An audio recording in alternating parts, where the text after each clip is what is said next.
Hey, Eli here. Today I want to give you my thoughts on the Nikon ZF with the 40mm 2.0 and a little bit with the 28mm 2.8.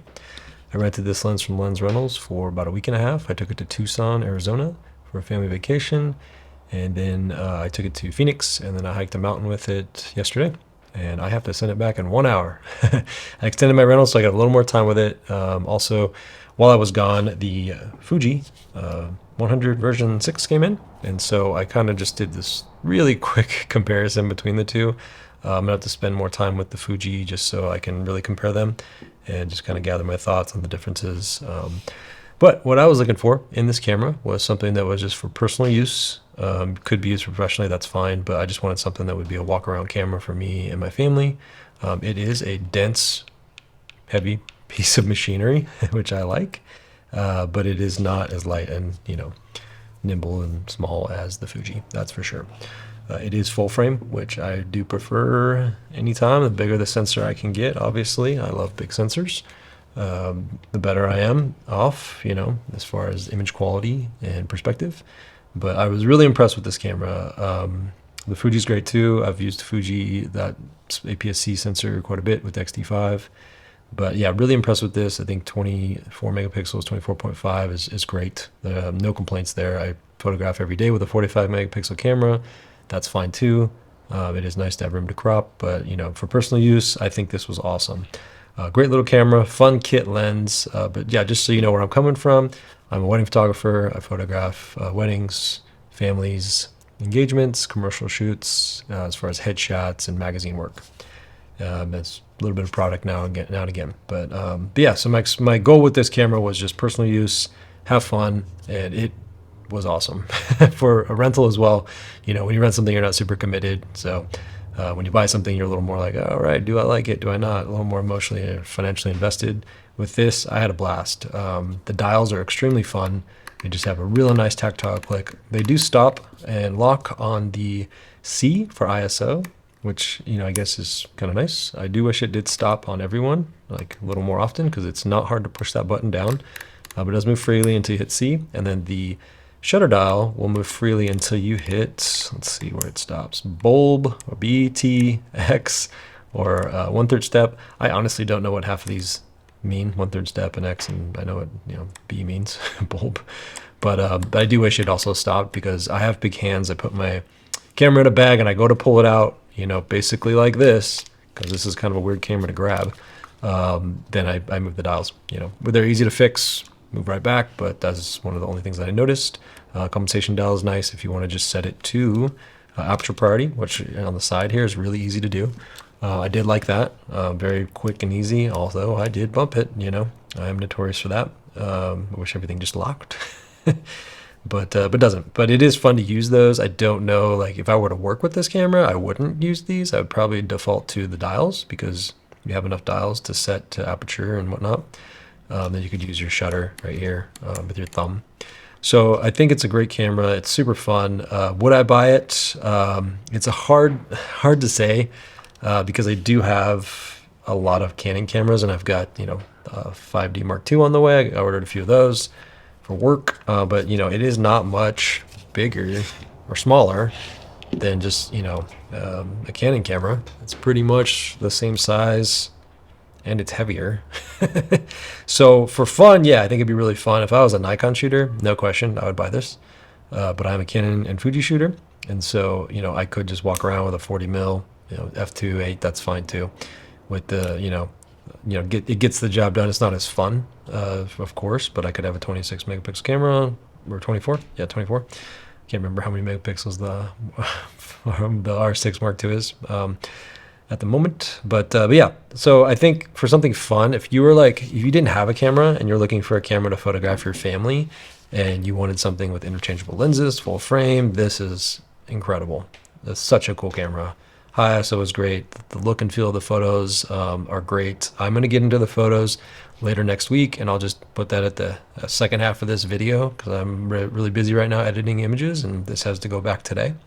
So that is going to be at the end of the video. So we'll go into image quality and all that, and how I like the images, how I edited the images. Just real quick, what I did is I used Develop, their classic, just edited using their classic profile. and then I put my preset over that, and it was beautiful. That was great. I had no complaints.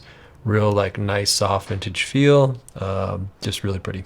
So yeah, functionality of the camera, it fits great in my hand. Let me get to my notes here. So 24.5 megapixels, plenty these days. Everything looks sharp. The feel of the camera is great. I think it would be nice maybe to add a grip, a little extra hand grip, but I was fine with how it is.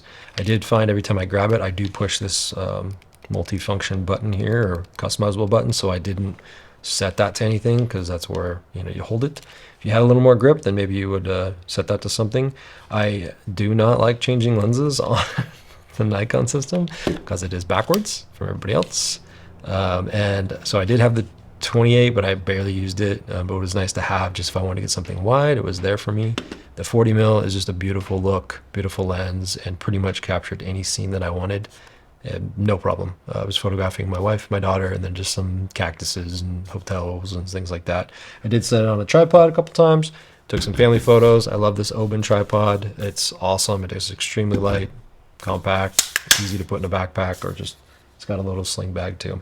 So I used that, and then you can go in and you can set this to take, I think it was 10 photos after a 2-second timer, 10-second timer. So I'd set it for 10 seconds, walk away, it would take a photo a second on an interval, which was wonderful. It did take me a little bit to get through these menus and learn how to navigate them, but when I figured it out, what I did is I set the shutter to just prioritize face and body, and it did a pretty good job. There were times when I wanted a little more control, and I didn't have that because obviously there's no joystick on this thing. There's a D-pad, which back in the day I think it was the D750. That's all I used, and that was fine. But I couldn't figure out, to be honest. I didn't spend a lot of time diving into the settings. I set this back button here to just be one big focus point in the middle. So if I was trying to focus on one thing, I could do that. I'm sure there's probably better settings for that to just really get a little more control on where you're focusing. But again, I wasn't using this for a work camera, totally fine. Was just kind of defaulting on that point and shoot method, and then adjusting my exposure and all that ISO shutter myself. So the dials on the back feel great. Yeah, it was just a really good experience. I love everything about this camera, except I wish these dials did lock. I did find the shutter to be really touchy, which was fine, but I would hand the camera to my wife and she'd take a photo of me and I'd get it back and I'd grab it from her and instantly just, doing that, which is fine. It happens. And then I did find this buffer, as I didn't even fill it. Like I let it go. There's a micro SD card in here and an SD card, and I think I'm on like a medium high speed or something. It just keeps going. The card is in the bottom. I did, obviously I had one battery. I never went through the battery. There's 2 cards in here.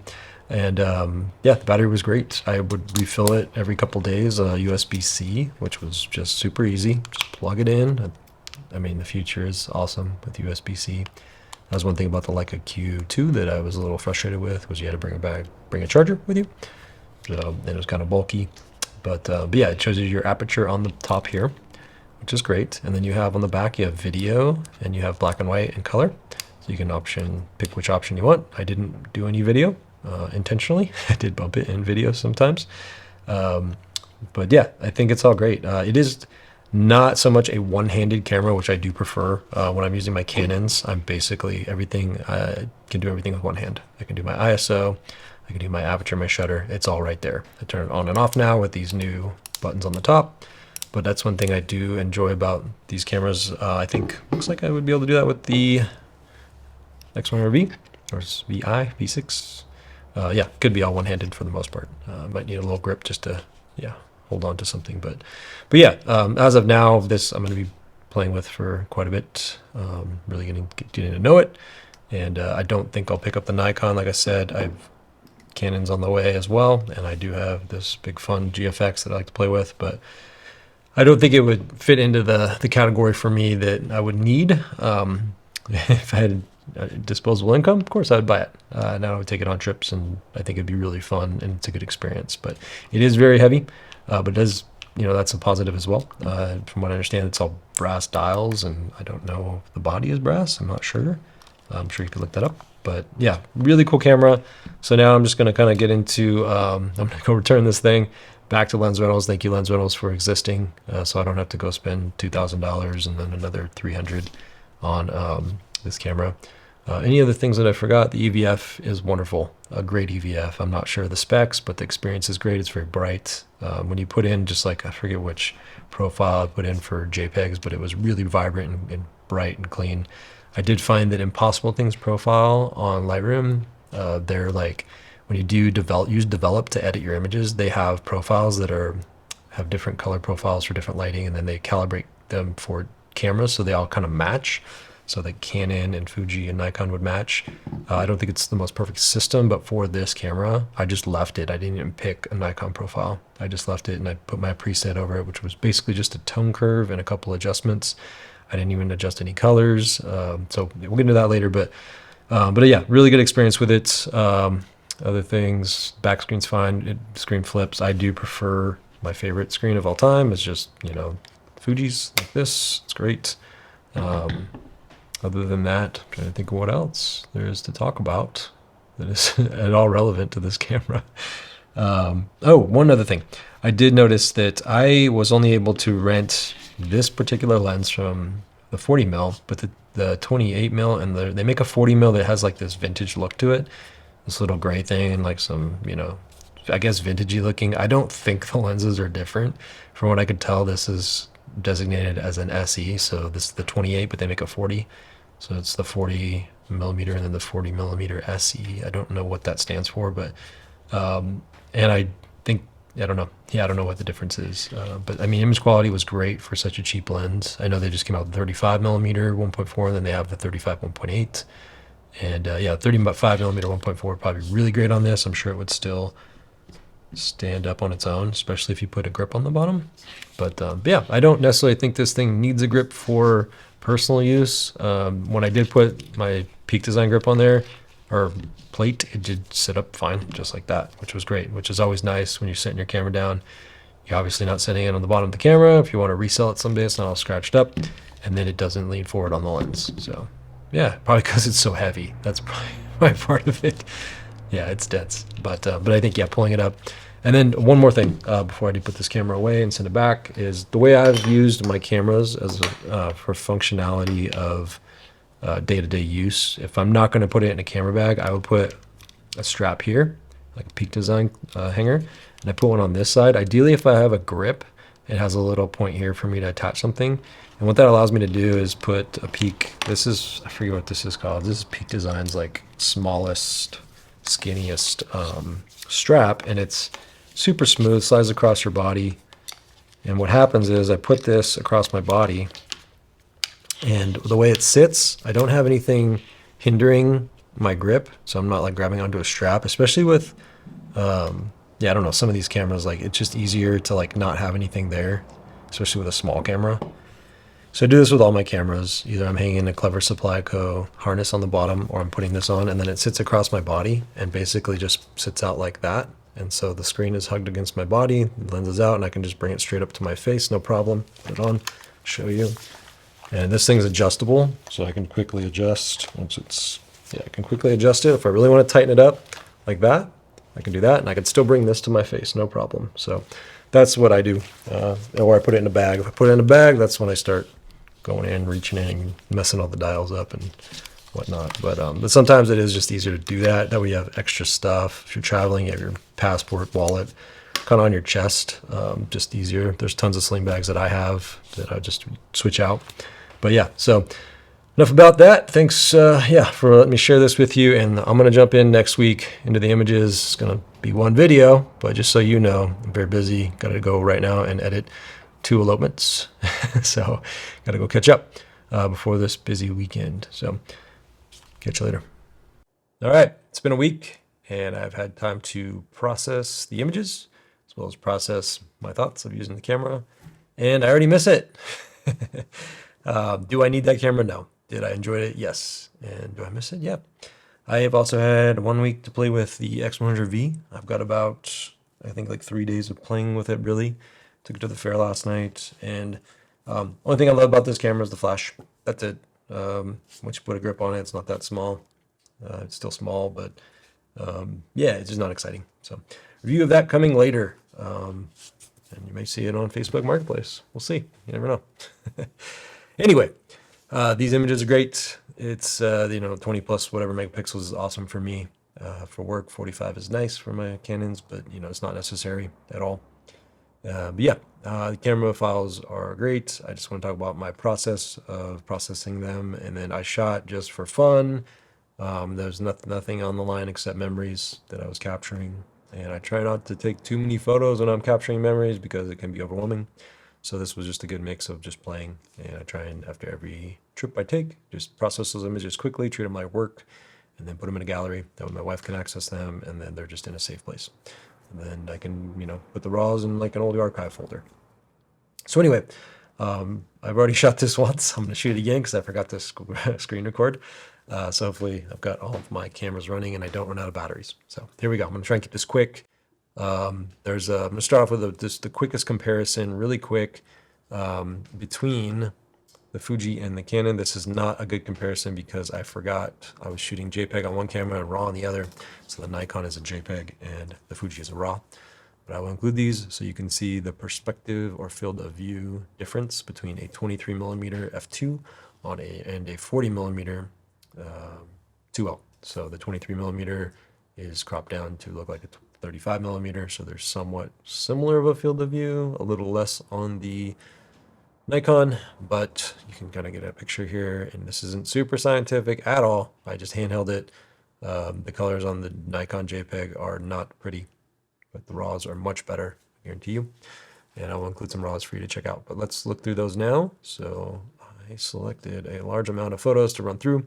I took my daughter to breakfast, and then we went on a trip to Tucson. So I'm going to run through those as fast as possible. If I'm too fast, just go down the settings and go at 1.5 speed. If I'm too slow, I'm boring. Do what I go. Oh, don't do 1.5. Do like 0.75. 1.5 if I'm boring. Then you can speed me up. So I've done that quite a bit when I'm trying to learn some content. Or just get it all in. All right, we are very soft. I was probably too close, but yeah, I did not take a very good image up close.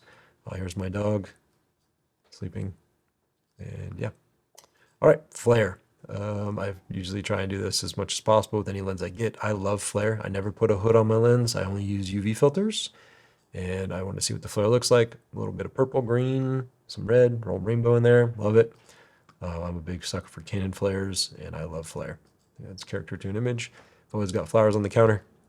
These settings are all up on the top left up here. If you're not familiar with Lightroom, so you can see those or pause it at any time. But it's always good a good color test there. And my daughter here. I kept this camera on just eye autofocus or face subject detect. Her face is always dirty. Light bright. These are just have a lot of character. We're at 1600 ISO. Still pretty sharp. Some decent detail. Looks great. And she loves this dress. It was made by my wife's grandmother for her to wear for special occasions. And I think this girl graduated from kindergarten in this dress, and she wore it to the first day of school. And she gets lots of compliments. Here we're at breakfast. And she took a couple photos of me. Work on her composition later, but nice and sharp. Autofocus did its job. Saw a couple corgis. It did focus on the dog's eyes. No problem. And here, nice and sharp. And we stumbled upon a like farmer's market kind of thing, summer festival in Bend, Oregon. And my buddy here, John, makes mead. I gotta send these to him. So just for fun, but good little images. There's his mead. Lazy Z Ranch. And popsicles. Healthy popsicles too. And yep, just moving along, just in the car. Just getting ready right before we left. I'm not driving, don't worry. And then we left for our trip. My father-in-law dropped us off. I handed him the 28mm, which is kind of like an iPhone. And I've got a better one. I know where she's looking, but here's one where see how sharp it is. You see the hair popping off my ears.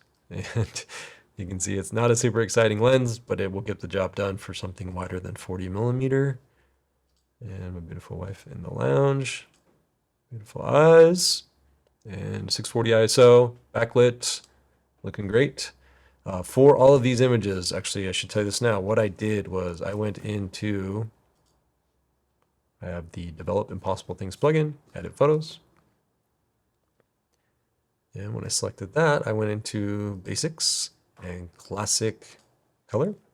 I turned on perspective straightening and adaptive lens correction, and that was it. And the reason I do this is because it is the best, I think, most well-trained AI tool or preset in Impossible Things. And then I apply my preset on top of that, and then which has some tone curve stuff and some color and contrast and whatnot. And then I will apply my favorite profile. And my favorite profile with this, the Impossible Things profile did work pretty good, but I ended up with rich tone portrait. And if you're not familiar with these, which I think most of you are, you have Adobe's interpretation here of what the color should be off the base, since it is a raw image. And then you have what the camera manufacturer intended when they were making the JPEG outputs. So these are only going to affect the RAWs, but you can see here, all of these are pretty decent. Fuji has the best, Canon number 2 in my opinion. And then I picked rich tone, which I think had a good skin tone. So moving on back to here, and just a fun image. And then this one, I actually eliminated that with the AI tool just for fun. See what I could do. And here she is. 3200 ISO, you know, I mean, great image in the grain. Coming out of the shadows isn't bad at all. There's no like, I've noticed a lot of images, you won't see any weird color artifacts on this sensor, which is great, which I will see in different sensors, usually higher megapixel ones. Once you start to crank up the stops, you'll start to see like this weird color artifact in here, and I'm not seeing it. And that's 4 stops. That's pretty good for detail for 4 stops. So there we are at almost 2 stops. So pretty impressive dynamic range. And here we are at 1600 ISO. Either it's falling soft or we're losing detail. I think it fell a little soft and more on her nose on that one. And here my wife's taking a photo of us. And then a photo of my wife at 6400 ISO at 1/13th of a second. I'm getting a little motion blur, I think. It's probably just 2 people trying to hold still. It amplifies it. And then I went and made one, turn this back to color, at 64,000, which my opinion is crap. Yeah, I wouldn't do that. I wouldn't recommend it. It was dark, but still, I would stick, you know, maybe 10,000 max. Then we were trying to get close up. This is at 1600 ISO, so the detail's not perfect, but I think it missed this little guy a little bit and was more on the hand. But we're just trying to see what I could pull off. And here I'm at 25th of a second. It didn't focus on her eyes on this one, did on her leg. Did get her body, you know, but 8000 ISO, pretty good. And yeah, just 200 ISO, great. I love this image because of the color. I cropped it pretty heavy because there was all this going on. And I just put this in the trunk of the car with the timer on for I think 10 photos, 1 a second, and then ran across the parking lot. And I did a vertical crop of the same image. Still looks pretty great. And then we went to this tiny toy museum thing. We paid to see this stuff, which was crazy. But we did have a couple free passes, but we did have to pay to get in. Pretty crazy. I mean, it was air conditioned, so that was nice. And there was a scavenger hunt for the kids, so something to do. And this is literally just the size of a pencil. Some crazy detail on that as far as the carvings. Not super great on the macro level, but just see what it's capable of. This is EG's. I think I cranked the saturation all the way. And yeah, it looks pretty good. I mean, for pushing it hard on the settings there. They make slushies, and I think they do fast food too. But this is outside daylight, and yeah, we're at 1000th, 200, and yeah, you can push the colors pretty good. We went to a restaurant called Boca. There's a photo my daughter took. Pretty sharp, 1600 ISO, and this place has amazing food. Their salsas are really good. Drinks are really good. Yeah, tacos are great. Just run through these as fast as I can before my batteries run out on my cameras. Okay. And this is awesome. I love this. Family portraits with the tripod on the timer. Yeah, this one's just perfect. I love this perspective of 40 mil. It's just great. I think it's hard to beat. Kind of just such a great do-it-all lens. This little classic truck. I might have chose different tires, but you know, to each their own. And yeah, my wife was taking this photo. I jumped in, said, "Hey, can I take one of those?" Super cute. And got a little windy up here. Hair going in the wind, nice and sharp, 100 ISO. And then that's Tucson behind us. We drove into a big storm on our way back to our hotel and got a little bit of lightning. I had the shutter open for half a second. Some shake there. This one actually held pretty still. I was leaning against the wall. See the lines here? There's a little motion blur from them moving. And then went to breakfast at this place. Oh, actually, I got to show you these images of this food. We stumbled across this place, and it was phenomenal. This chileriano, so good. And chilaquiles, red and green. My goodness. So anyway, if you're in Tucson, check this place out.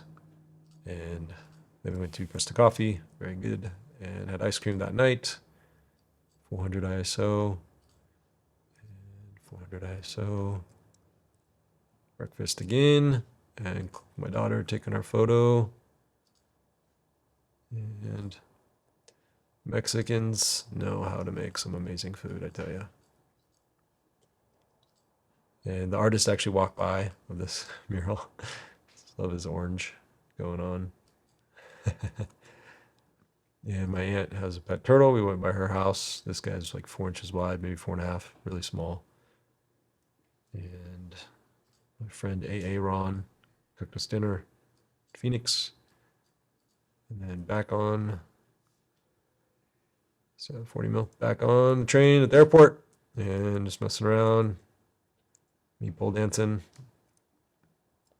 And then I was doing a review for Oregon Gear Guy, my other channel, and just like gear reviews of the Super Pacific camper.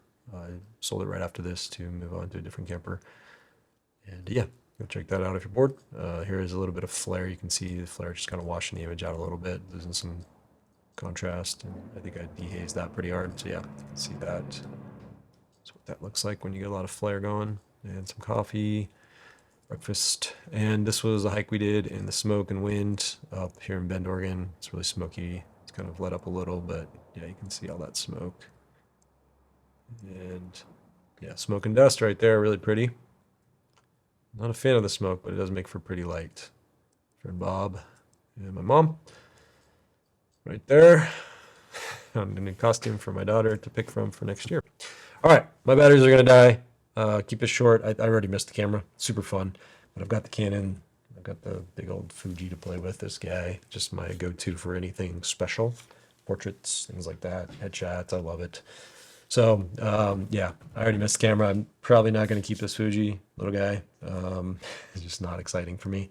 I get one shot to take a photo from on trips and stuff, and I probably wouldn't pick that camera. I would pick, you know, probably my Canon to take with me. Maybe a smaller lens than the Canon, but still, yeah, it's just easier to use. It's more functional. If I wanted to look cool, which, you know, look at me. I'm a dad, not trying to look cool. I would, you know, the Nikon's pretty neat. Put some vintage lenses on there, be pretty rad. But yeah, and I've always my camera in a bag anyway, just so it's not like obvious that I have a camera on me, and it's a good place to protect it, keep it. And I'm always bringing other stuff when I'm traveling too.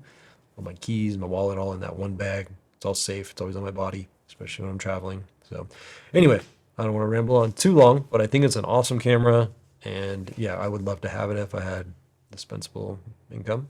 Then again, I'd probably just go buy a Leica. So thanks for watching, and yeah, put in the comments if you've bought this camera and you love it, and your favorite lens for it. That's what I would love to know, what people are using. So have a good one. Catch you later.